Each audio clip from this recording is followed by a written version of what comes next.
Como lo bueno se repite, aunque duela profesionalmente hablando, te da la bienvenida.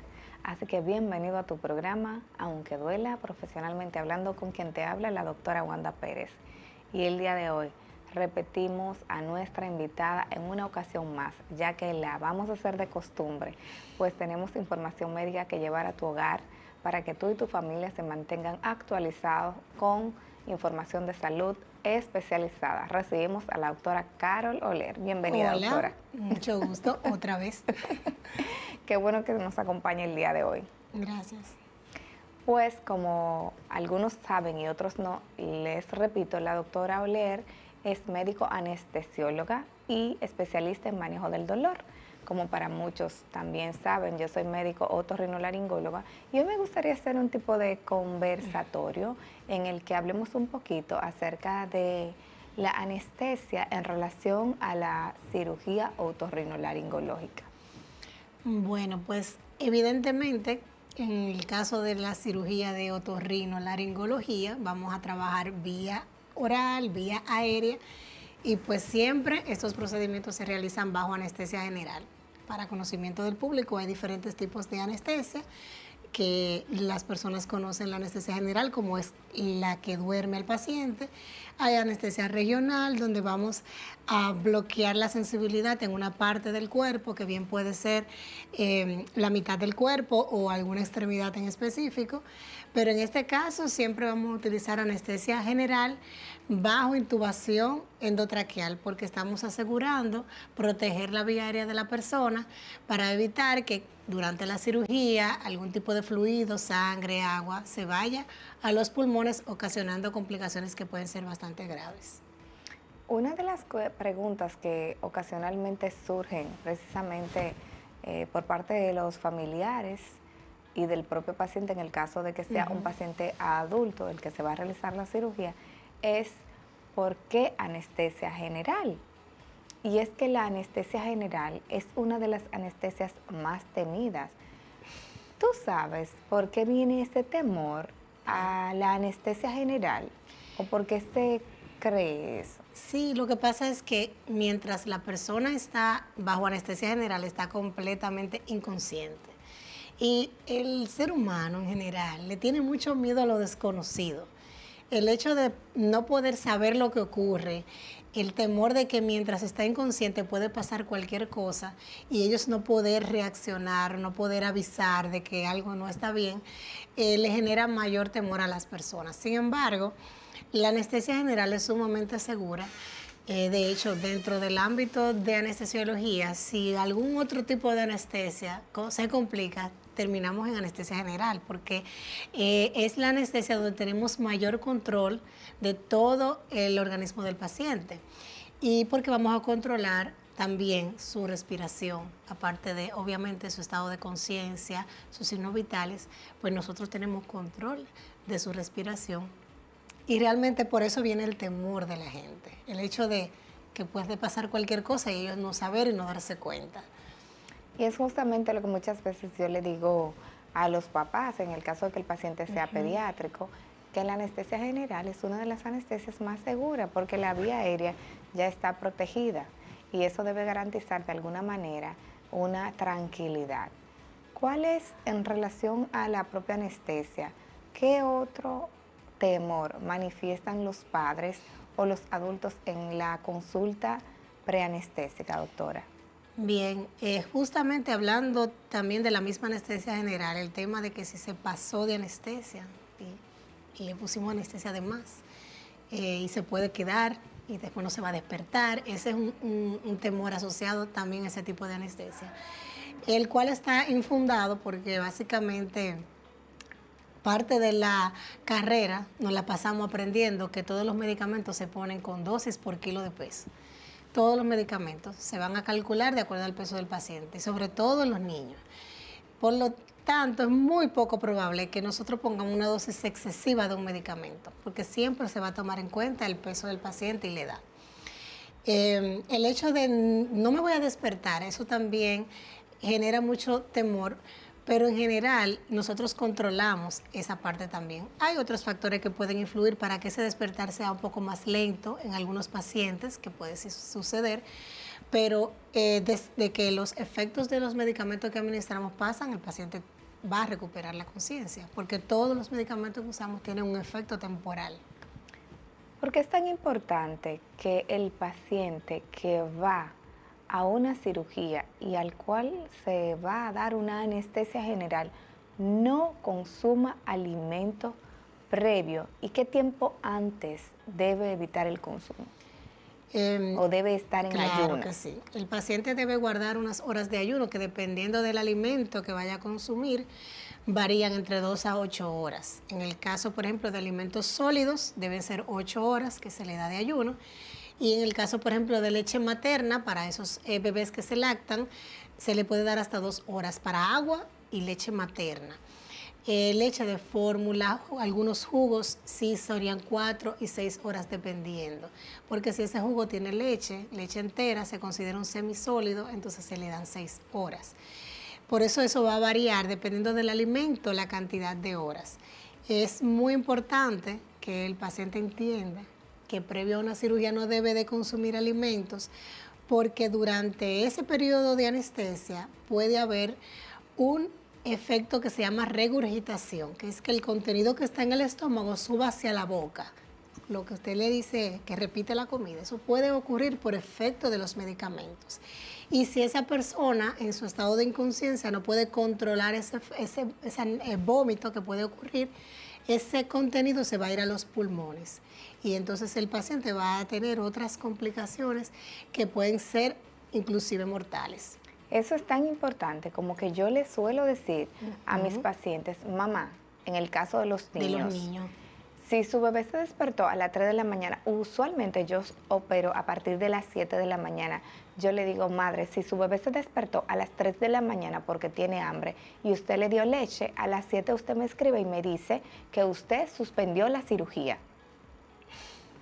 Automáticamente usted la suspendió, porque y se lo explico así de claro, usted pone en riesgo la vida de su hijo si lo alimenta. Así es. Antes de venir a cirugía, o sea, pasado las 10 de la noche. Yo lo dejo hasta las 10 de la noche, como porque por si acaso. Le doy hasta las 10. Yo sé que ustedes hasta las 9. Y de hecho las nuevas guías están en contra de ese ayuno excesivo. Por eso se está hablando de las incluso 2 horas para líquidos claros como agua. Líquidos claros se habla, por ejemplo, el jugo de manzana, que es el que es clarito. Se le puede dar hasta 2 horas a ese tipo de líquido, pero una cantidad mínima menor de 5 onzas. Lo que pasa es que tenemos un problema cultural importantísimo. Claro. De verdad, yo debo ser honesta cuando digo esto, y lo digo con toda responsabilidad, claro, porque es mi día a día. Tenemos un problema cultural. Hay que decirle honestamente lo que puede ocurrir si le das alimento, claro, y hay que evitar, porque si hay una mínima brecha para el consumo, se desencadena una serie de factores intrafamiliares, donde si el tío no lo sabe, o sea, porque fue el tío que se la dio, porque como dijeron que se, claro, le podían dar 2 onzas, él no sabía que, claro, 2 onzas eran así, le dieron un biberón entero. Mire, no le dé nada. Claro. Ante la duda, no le den la cortesía. Doctora, fuera de esas medidas de alimentación, de la no ingesta, ¿cuáles otras medidas deben tomarse? Por ejemplo, los pacientes adultos que consumen medicamentos antihipertensivos o, por ejemplo, para diabetes, ¿deben continuar su medicación de manera regular o deben suspenderlo antes de la cirugía? Sí, eso es muy importante, y de hecho en la evaluación preanestésica que se realiza, en esa evaluación se le va a explicar al paciente cuáles medicamentos debe suspender y cuáles no. Hay medicamentos que hay que suspenderlo. Por ejemplo, en los pacientes diabéticos que van a estar en ayuna en el procedimiento, no deben de tomar alguno de sus medicamentos en el día del procedimiento. Se lo pueden tomar 24 o 48 horas antes, pero el día del procedimiento está prohibido que se lo tomen, porque entonces va a bajar demasiado sus niveles de azúcar. Sin embargo, en los antihipertensivos, en su gran mayoría, los medicamentos como la levotiroxina que toman para el tiroides, esos sí se deben de continuar de manera fija inclusive el día del procedimiento. Los medicamentos para la epilepsia se continúan inclusive el día del procedimiento. Los anticoagulantes, ahí hay unas observaciones que van a variar dependiendo de la razón por la cual el paciente lo toma. Si tiene autorización, se deben de suspender en algunos casos. Pero para eso es que en la evaluación, pues indagamos esa parte, las consideraciones de su médico de cabecera y la condición del paciente, y ahí algunas variaciones se pueden hacer. Justamente eso quería saber, o más que saber, quería preguntar para que nuestra población se enterara en relación a los anticoagulantes, y sé que son decisiones que se toman en conjunto con su propio médico de cabecera y con su anestesiólogo para ver como el riesgo-beneficio del uso o no del anticoagulante. Fuera de esto, doctora, cuando ya pasamos de esas medidas preoperatorias y ha pasado ese periodo de la cirugía, lo usual es que el niño salga, en el caso del niño, claro, también pasa con los adultos, salga de una anestesia general tranquilo, salga irritado, salga dando pataletas, salga vociferando. ¿Cuál es el efecto? Lo que nosotros deberíamos decir, mira, eso es normal. Yo eso lo sé porque lo vivo todo el tiempo, pero para que nuestra población se entere. Lo conozca. El despertar de una anestesia general puede ser tan tranquilo como despertar de un sueño normal, y a la vez también puede ser tan agitado como al niño que lo están queriendo llevar a un lugar que no quiere ir. ¿Qué influye? Bueno, una parte es del paciente. No todos los pacientes responden igual. Y segundo, los medicamentos que utilicemos para poder sobrellevar ese proceso. Pero en general, en cualquier persona, inclusive en los adultos, el despertar de la anestesia general genera confusión. La persona puede que no esté consciente, inmediatamente abre los ojos. Y ocurre como un trance donde antes de la persona estar completamente consciente, puede que esté hablando, puede que esté con los ojos abiertos, pero no está conectado con su entorno. En ese trance la persona puede estar agitada, en el caso de los niños, puede incluso quejarse y llorar, y no porque tengan dolor, sino por el parte de su desorientación en el despertar.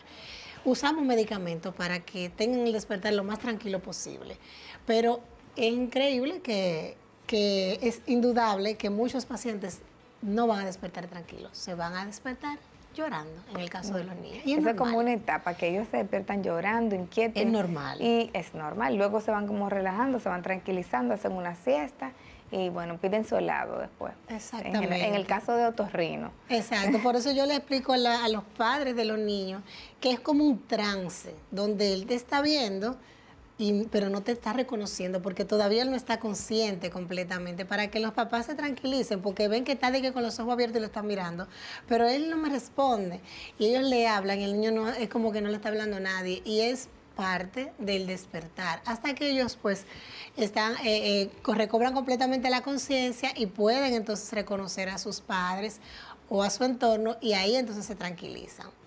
Como en todo, en anestesia también hay mitos, doctora. Claro.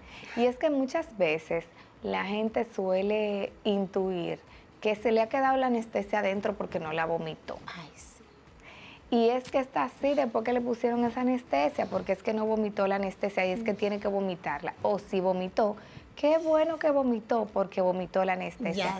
Desmónteme ese mito, por favor, doctora. Es mentira, totalmente. La anestesia no se vomita, primero porque no ponemos anestesia a tragar, entonces obviamente no se puede devolver por esa misma vía. Sí hay medicamentos que utilizamos y anestésicos que pueden ocasionar náuseas y vómitos, y pues después el paciente puede vomitar. Generalmente utilizamos algunos medicamentos para prevenir ese efecto, pero puede ocurrir que el paciente vomite indiscriminadamente y lo que vamos a hacer es ayudarle. Si son unos vómitos muy continuos, pues se pueden medicar para eso, si no se ha medicado ya, pero es simplemente acompañarlo porque es un efecto de los medicamentos. No es que está vomitando la anestesia, no es que hasta que no vomite la anestesia él no se va a despertar, nada que ver. En otorrino, usualmente, una de las cosas que más inquieta a los pacientes adultos en relación a las cirugías que tienen que ver con la faringe o que tienen que ver propiamente ya con las amígdalas es el dolor postoperatorio.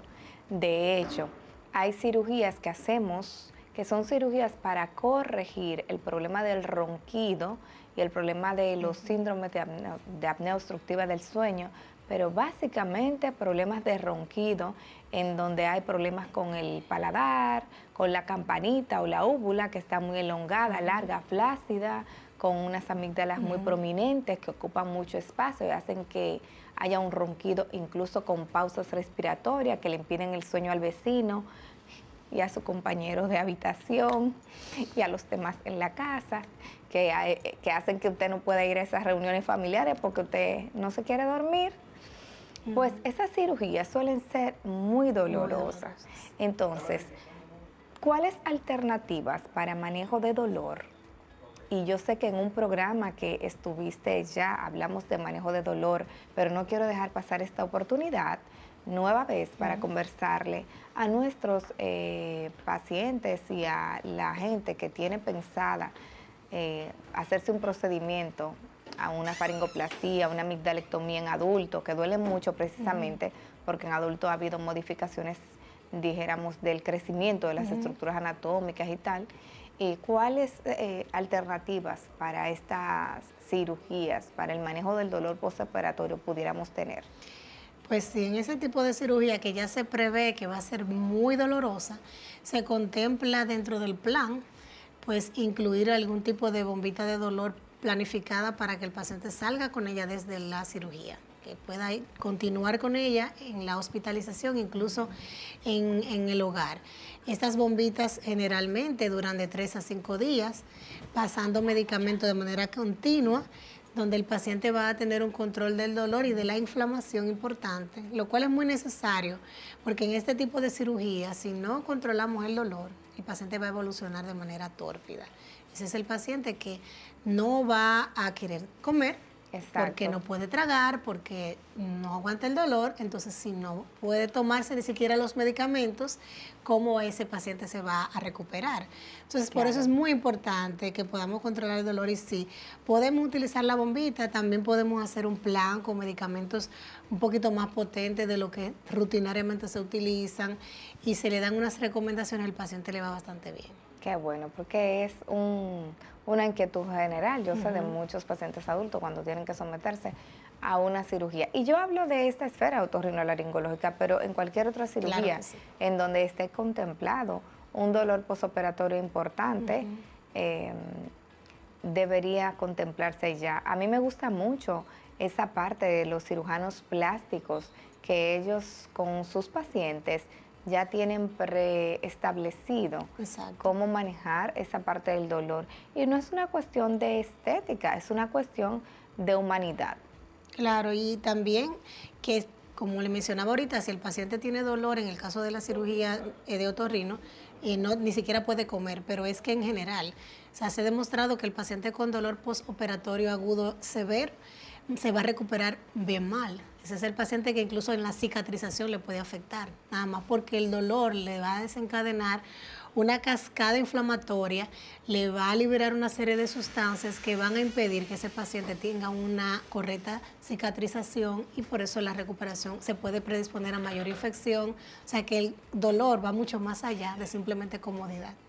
Muchas veces, doctora, cuando enviamos a los pacientes a hacer una evaluación preanestésica, el paciente la minimiza y muchas veces nos pregunta, pero si el anestesiólogo me va a ver, doctora, ¿cómo para qué tiene que hacerme una evaluación preanestésica antes?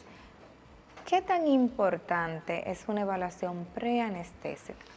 Es quizás el paso más importante previo a una cirugía, porque el anestesiólogo va a hacer una evaluación que es como el filtro, el último filtro en el proceso de evaluación del paciente quirúrgico. Ya después que ha ido al cardiólogo, se ha hecho todas sus analíticas, sus estudios, ha ido a sus otros especialistas y llega donde nosotros hacemos una revisión de todo eso y podemos garantizar que el paciente está en las mejores condiciones para recibir su anestesia y su cirugía. Podemos anticipar los riesgos específicos para ese paciente para poder prepararnos para su procedimiento.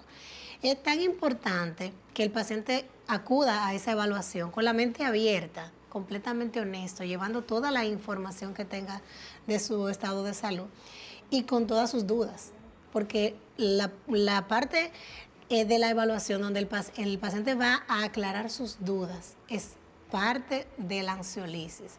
Si nosotros en esa consulta podemos calmar sus miedos, explicarle qué va a hacer, cómo va a ser su proceso y el paciente va a llegar más tranquilo a su cirugía, pues ya tenemos la mitad del camino hecho. A mí me gusta mucho que la doctora Carol nos converse acerca de la sinceridad que el paciente debe tener al momento de esa evaluación preanestésica. Pasa muy a menudo que el paciente, por ejemplo, pasa con el paciente fumador y con el paciente que consume alcohol o que padece alcoholismo crónico. Estas características de paciente suelen ser pacientes que no les gusta admitir o decir a su médico anestesiólogo y muchas veces a su médico cirujano que son consumidores activos de algún tipo de tabaco, chimó, juca, vape o alcohol, y sin saber los riesgos inherentes al propio acto quirúrgico, como es el caso del sangrado, de la mala cicatrización, de necrosis o muerte de los tejidos los cuales se están operando y de otros daños más. Desde el punto de vista anestésico, doctora, ¿cuáles son los riesgos a los que se puede enfrentar este paciente que no dijo que es un fumador activo porque cree que el vape o la juca no son fumar? Exacto, no es fumar. Exacto. ¿Cuáles son los riesgos? Sí, realmente ya el vape y la juca están englobados dentro de los hábitos tóxicos tan peligrosos como fumar cigarrillos, consumir tabaco, cualquier otro tipo de sustancia parecida, porque tienen daños que son permanentes a nivel pulmonar, a nivel circulatorio. Los efectos de esas sustancias van a hacer que en el paciente tenga mayor riesgo de complicaciones por la anestesia, por los daños que ya tienen a nivel pulmonar. Ese paciente puede ocasionarle durante su procedimiento quirúrgico un broncoespasmo, o sea, sus bronquios se cierran, la circulación del aire se limita y el paciente no va a poder respirar adecuadamente, no va a haber intercambio de oxígeno. Ese paciente además puede hacer algunas otras complicaciones derivadas de esos hábitos que si nosotros lo sabemos antes, podemos prevenirla poniéndole, en el caso del neumólogo, que lo vea antes, un tratamiento para desinflamar y ayudar a prevenir esas complicaciones, y nosotros también nos preparamos para que en caso de que ocurra, ya uno tener todo lo que necesita. Doctora, ¿cómo podemos tener acceso a una consulta con usted? Por ejemplo, los pacientes que deseen tener sobre todo control en el manejo del dolor. Sabemos que usualmente cuando un paciente va a hacerse una evaluación preanestésica suele ir directamente al centro donde se va a hacer la cirugía, pero sí quisiéramos tener el contacto, tanto el número de teléfono y la forma de comunicarnos con usted, sobre todo para nuestros pacientes que le interese tener información acerca del manejo del dolor preoperatorio, postoperatorio o incluso ese dolor crónico, ese dolor que aunque tú consideras pequeño, te quita el sueño, te fastidia, te limita los movimientos, te limita la calidad de vida, te limita tus actividades cotidianas y tu regularidad. Así es. Generalmente los pacientes acuden al centro donde se van a operar a hacerse su evaluación preanestésica, pero si tienes cualquier duda y deseas que te hagamos algún plan de analgesia para control de tu dolor durante tu cirugía, puedes escribirnos directamente y pues obviamente podemos ayudarte tanto para tu cirugía como para cualquier otro tipo de dolor. Solamente tienes que escribirnos al 809-858-8683 y ahí podemos coordinar.